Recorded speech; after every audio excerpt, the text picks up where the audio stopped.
There you are. I've been thinking about you. I know it's been a tough time, so can we just talk for a moment? I want to share something that's been on my heart.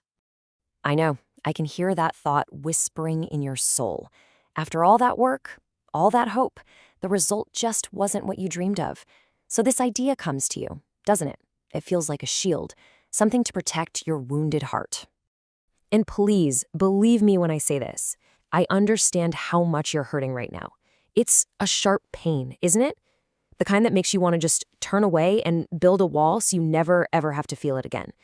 It's completely natural to want to escape something that causes so much pain. And that's when this new idea appears, and it sounds so smart, so wise. You tell yourself, hey, I'm not giving up, I'm just changing my focus. I want to study something more practical, like conversation. It feels like a really mature, logical next step.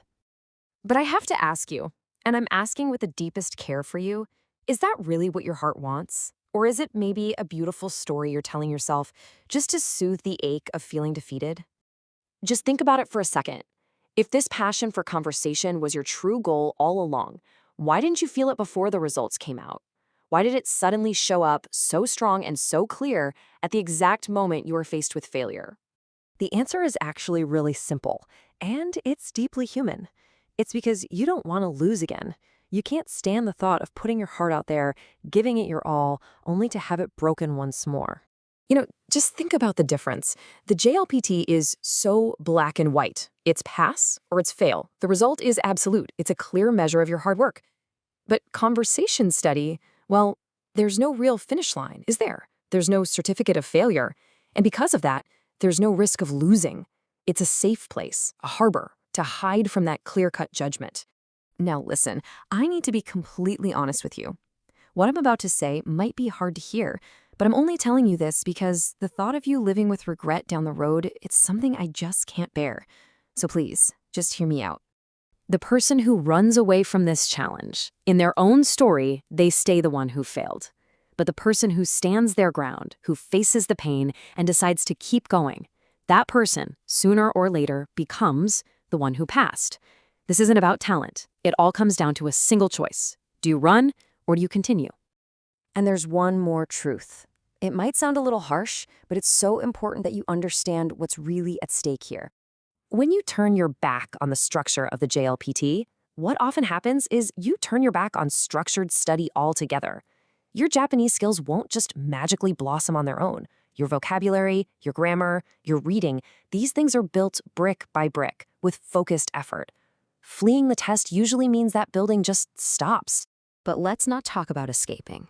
Let's talk about victory. About your victory. Let's look at the path taken by the people who have reached the goal you want so much. You have to understand this. The person who eventually passes is not some kind of superhuman. They are exactly like you. They've felt the sting of failure. They have suffered. And believe me, they have stood at this exact same crossroads wanting so badly to quit. Their secret? It's incredibly simple. They just didn't stop. They kept doing the hard work, memorizing words, repeating grammar points, solving problems, day in and day out.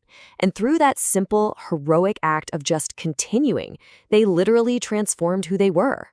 So I want you to think about this. Really think about it. The exact moment you decide to quit, what does your chance of passing become? It becomes zero, an absolute, irreversible zero. The story ends right there. The possibility is gone.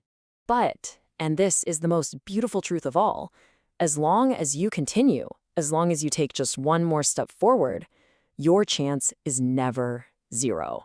It might feel small some days, sure, but it's always there. It's alive, and it's waiting for you. That is an unbreakable law of this journey. So, we've arrived at your moment, right here, right now. This isn't just a decision about an exam. This is a choice about the person you are going to become. It's a choice of courage that is going to define your future. Let me be crystal clear. The great divide between the people who pass and the people who stay stuck in failure, it isn't a gap in talent or intelligence. It's a gap in resolve. It's that strength of spirit that says, no matter what, I will continue. I am begging you, please, do not trade the temporary comfort of quitting today for a lifetime of asking that question. Imagine yourself years from now, looking back at this exact moment.